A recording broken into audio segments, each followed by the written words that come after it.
नमस्कार, मैं अंजलि मिश्रा। स्वागत है आप सभी का द न्यूज में। राज्यसभा चुनाव से पहले कांग्रेस को बड़ा झटका लग सकता है। धूमल को हराने वाले राजेंद्र ने अब भाजपा में जाने के संकेत दे दिया है। हिमाचल प्रदेश में कांग्रेस को बड़ा झटका देने की तैयारी हो रही है, जहां पर साफ तौर पर एक नेता द्वारा यह संकेत दे दिया गया है कि वो बीजेपी में जा सकते हैं। वहीं दूसरी तरफ आपको बता दें कि जिस तरीके से कांग्रेस से लगातार लोगों के जाने का सिलसिला जारी है, आपको बता दें कि कांग्रेस की जो एक और नेता है झारखंड से, उनका नाम है गीता कोड़ा, उन्होंने बीजेपी ज्वाइन कर दी है।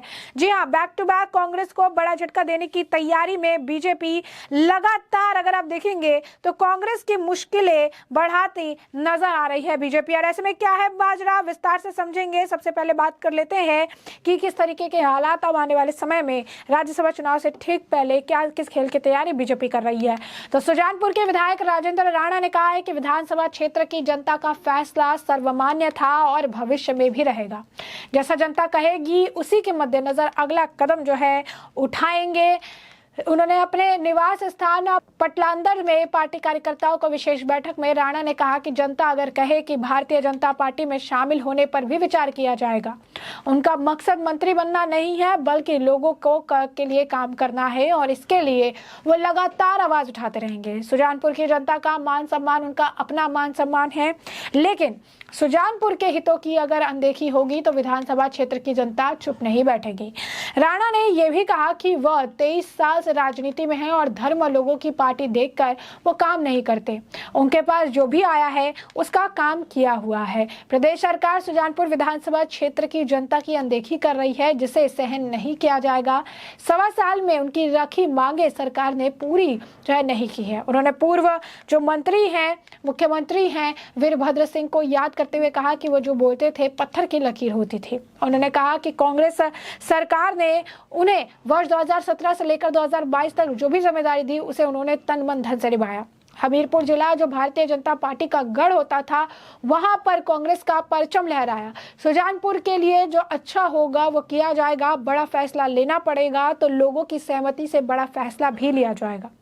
तो ऐसे में झारखंड के में कांग्रेस को तगड़ा झटका जो है देने की तैयारी जो है कर दिया गया है। और ऐसे में ये बैक टू बैक जो है ये अपडेट सामने निकल कर आ रही है। राजेंद्र राणा कह रहे हैं कि बीजेपी जो है अगर जनता कहती है तो बीजेपी ज्वाइन कर लेंगे। वही नहीं, सुधीर शर्मा का कहना है कि आत्मसम्मान से किसी तरीके का कोई भी कॉम्प्रोमाइज नहीं किया जाएगा। जी हाँ, आत्मसम्मान से किसी तरीके का कोई कॉम्प्रोमाइज जो है हम नहीं करेंगे, ऐसा इनके द्वारा कहा गया है, ऐसा इनके द्वारा जो है बयान दिया गया है। यही नहीं, आपको बता दें कि कल जो राज्यसभा चुनाव होने वाले हैं उससे पहले काफी कुछ उलटफेर देखने के लिए मिलने वाला है। यही नहीं, आपको बता दें कि कांग्रेस के एक और एमएलए सुदर्शन बाबलू जो हैं वो अस्पताल में भी एडमिट हो चुके हैं क्योंकि उनकी बीमारी है। तो कहीं ना कहीं बैक टू बैक 3 ऐसे कांग्रेस के नेता है जिनके हालात बेहद ज्यादा गंभीर नजर आ रहे हैं। और इतनी ज्यादा गंभीर है कि हालात को देखते हुए किसी भी तरीके से जो है सिचुएशन अब कांग्रेस के कंट्रोल में नहीं रही है, कांग्रेस के कंट्रोल के बाहर जाती हुई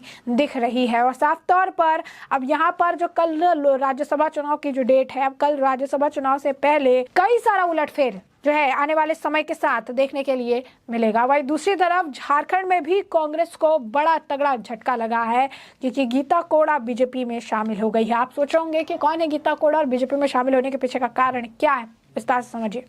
झारखंड में कांग्रेस को बड़ा झटका लगा है। पार्टी की एकमात्र सांसद गीता कोड़ा ने बीजेपी का दामन थाम लिया।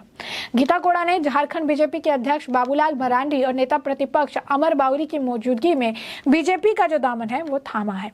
गीता कोड़ा राज्य के पूर्व मुख्यमंत्री मधु कोड़ा की पत्नी है। गीता कोड़ा सिंहभूम से सांसद है। बीजेपी ज्वाइन करने के बाद सांसद गीता कोड़ा ने कहा कि कांग्रेस पार्टी कहती है कि सबको साथ लेकर चलेंगे, लेकिन केवल अपने परिवार को साथ लेकर चलती है। जहां जनता का हित हो वहीं रहना चाहिए। कांग्रेस में जनहित को नजरअंदाज किया जा रहा था तो मेरे लिए वहां रहना उचित नहीं था। मैंने कांग्रेस को त्याग किया और बीजेपी में शामिल हुई। मैं यहाँ रहकर जनहित में काम करूंगी। गीता कोड़ा ने कहा कि कांग्रेस तुष्टीकरण की राजनीति करती है, मेरा वहां दम घुटता है। कांग्रेस छोड़कर अच्छा सांस ले लीजिए, फिर सांस ले। आखिर क्या वजह है? देखिए, कांग्रेस पार्टी जिस उनकी नीतियां आज देश हित में नहीं है। जिस तरह से कांग्रेस पार्टी तुष्टीकरण की राजनीति कर रही है, जिस तरह से वर्गों को बांटने का काम कर रही है, तो ये कहीं ना कहीं आहत करने वाला है, क्योंकि हम लोग जनता के बीच में रहते हैं, लगातार जनता के सवाल होते हैं और जनता की बात को ही लेकर के हमने आला कमान को कई बार अवगत कराया कि ये हमें निर्णय लेना चाहिए राष्ट्र हित में, देश हित में, हमारे राज्य हित में। लेकिन आला कमान हमेशा मौन उन्होंने मौन धारण कर लिया और किसी भी सवाल का जवाब उनके तरफ से नहीं मिला।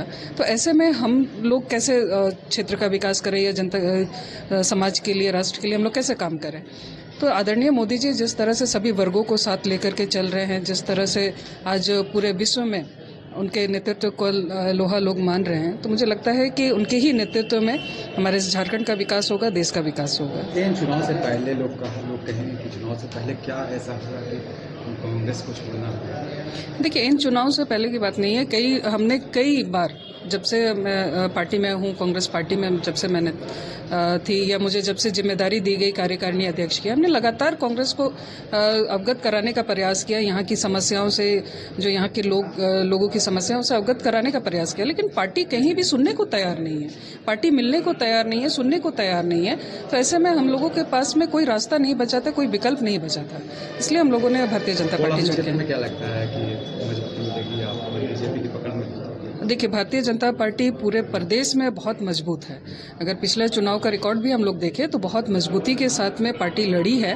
तो निश्चित रूप से आने वाले दिनों में भी सिर्फ कोल्हानी नहीं बल्कि पूरे प्रदेश में, पूरे 14 लोकसभा में पार्टी और मजबूती के साथ लड़ेगी और पूरे 14 के 14 सीट आदरणीय मोदी जी को समर्पित होंगे। क्या पति के भी आने की भी, मधु कोड़ा की भी पार्टी में छोड़ने की, या फिर पति बीजेपी ज्वाइन करने की, मतलब क्या? अब बाबूलाल जी ने इस पर बोल ही दिया, अब मेरा बोलना कहाँ उचित है? बाबूलाल जी ने बोल दिया है। चलिए, साल 2018 में कांग्रेस में शामिल जो है गीता कोड़ा हुई थी और उसके बाद ये बैक टू बैक जो है उन्हें सिर्फ झटके जो देखने के लिए मिल रहे हैं और इससे ज्यादा इनके लिए कुछ भी देखने के लिए नहीं मिल रहा है। लगातार जो है सिर्फ और सिर्फ बैक टू बैक झटके की तैयारी की जा रही है, झटका जो है बीजेपी इन्हें दे रही है। अब ऐसे में गीता कोड़ा सिंहभूम से लोकसभा पहुंचने वाली पहली जो है सांसद है। उन्होंने 2019 के लोकसभा चुनाव में एनडीए प्रत्याशी और तत्कालीन बीजेपी के प्रदेश अध्यक्ष लक्ष्मण गिलुआ को हराया था।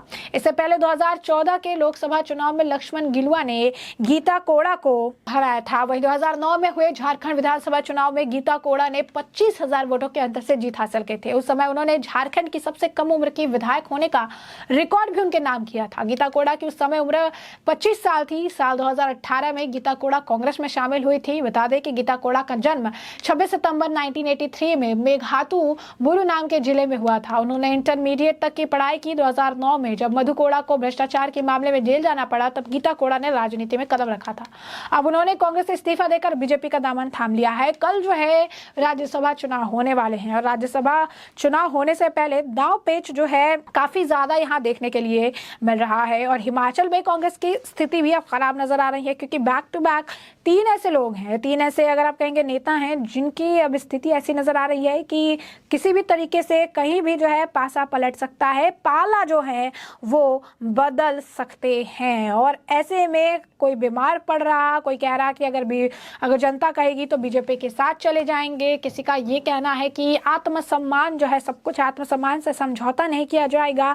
अब ऐसे में राजेंद्र राणा का कहना 5 मार्च को होली मेल के दौरान सीएम सुखविंदर सिंह सुक्खू ने सुजानपुर से लेकर कई ऐलान किए थे लेकिन उसे अभी तक पूरा नहीं किया। तो राज्यसभा चुनाव से पहले राणा के रुख ने कांग्रेस की अब टेंशन जो है बढ़ा दी है।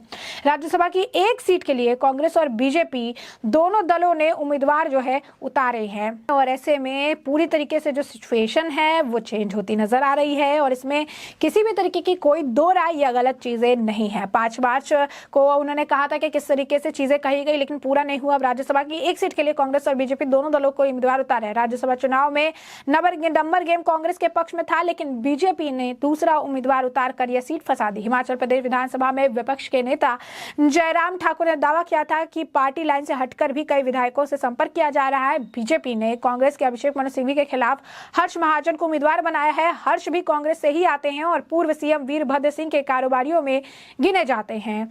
उन्होंने जो है आगे कहा है कि बीजेपी के दावे के बीच अब राजेंद्र राणा के रुख ने कांग्रेस की टेंशन बढ़ा दी है।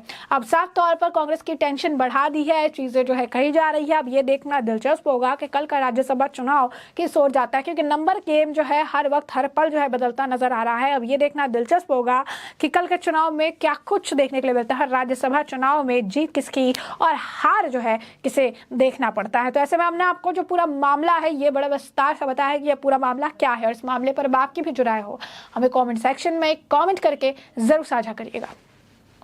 धन्यवाद।